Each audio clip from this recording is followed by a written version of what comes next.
Hello, this is JP Miller, and I'd like to share some best practices for writing and reviewing resumes with you. I've been reviewing resumes for Udacity Nanodegree graduates and wanted to share some tips and tricks for any other reviewers, whether that be for Udacity, another firm, or for those who review resumes for friends or for fun. So for this video, I pulled up one of my old resumes. This is off to a decent start, and most resumes that you review will be. I forgot to include my name in this document, so let's take care of that right away. Writing a solid resume is very important. Your document only gets about 6 seconds with a recruiter before they decide to call or to file the document you spent hours working on. It's a cruel reality, but we need to work within the facts of a situation rather than how we wish people would react to our resume. Recruiters are very busy. They can go through hundreds of resumes in times of heavy hiring. As a result, recruiters develop an eye for what they like. Let's take a look at this resume. I'll start at the header. Alright, I've got my name in here now, but the links just look like they've been thrown on the page. So I'm going to suggest changing up the style by experimenting with different ways to display the links. It's also important to keep in mind that your resume will almost always be in PDF form, so we need to be absolutely sure that the links will be responsive in that format. It's no good to have your link displayed if a recruiter can't click on it. In the skills section, I tried to list all of my skills without paying attention to what the job description is asking for. As a result, my resume is going to suffer. Listing all of your skills can have the same effect as listing none of your skills. The recruiter is going to see a big messy blob of text and go right onto the next section, or quite possibly onto the next resume. In this summary statement, there are several I haves, ofs. There are no I ams, but you get the idea. A strong summary will start with action verbs and show why I am a good fit at the company. I want to align myself with the corporation's mission statement or the startup's mission. In the project section, I've listed my entire portfolio. No one's going to have time to go through all of these links. Like this interactive resume. Well, they're looking at a resume, so I don't need to show this. The mug mockup is a static page that shows I can correctly copy from a PDF.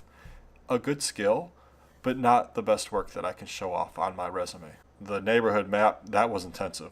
I wrote all of that code, incorporated APIs, frameworks, so I definitely want to show that project at the very top. The classic arcade game is fun, so I'm going to keep that one in. Test-driven development is a fine app, but I have better projects to show off. The experience section is actually onto a good start. I show the most recent and coincidentally relevant experience, but the style is a little bit out of line. Also, the bullets are not descriptive, and I don't have any quantities listed.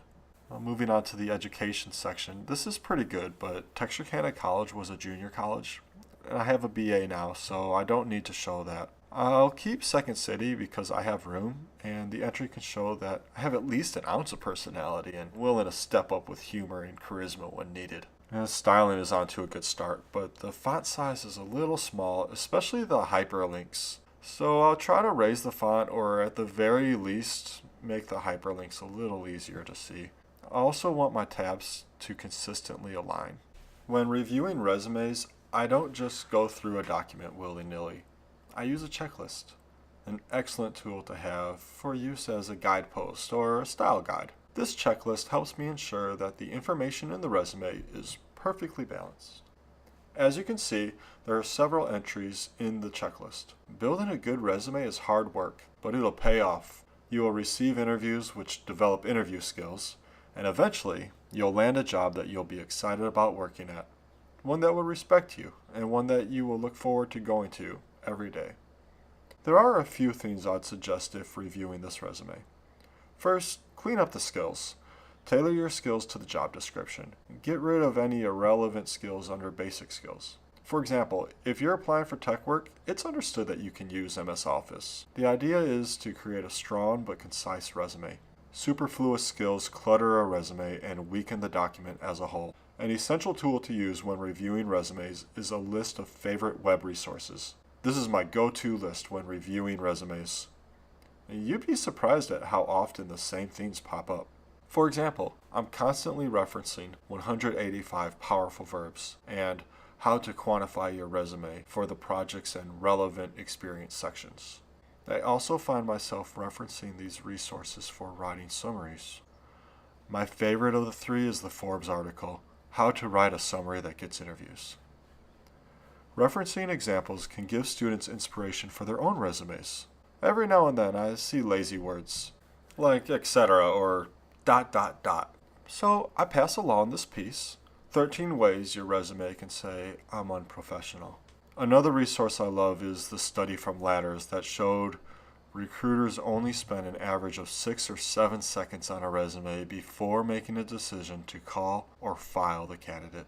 I love to hand out resources and professional articles because it gives authority to your review.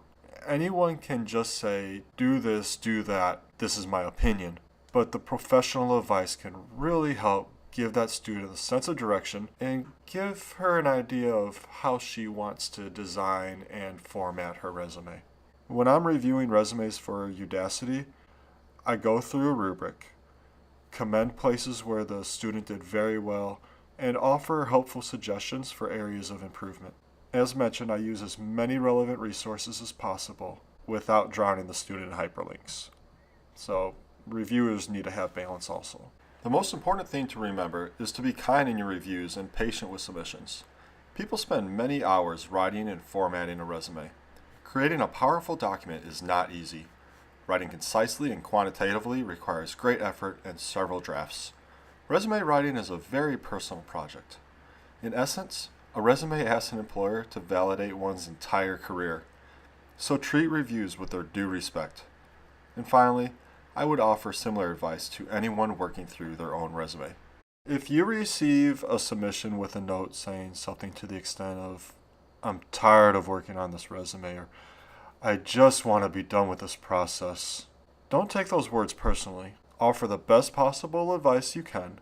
Offer a few important resources to check into, and if the resume is close enough to the rubric, then pass the resume. The student can resubmit in the future if he so chooses. After several drafts, a solid resume will emerge from what was once a weak first draft. So, for example, this is my current resume. My links are responsive, skills are relevant, and my bullet points are strong, quantitative statements. It's still not perfect. I missed the font size on this last bullet point. Even still, my projects link to live demonstrations, statements are concise, and overall, this is a much stronger document than what it once was. If you have any questions or best practices that you would like to share, please leave a comment below. Thank you. A resume is basically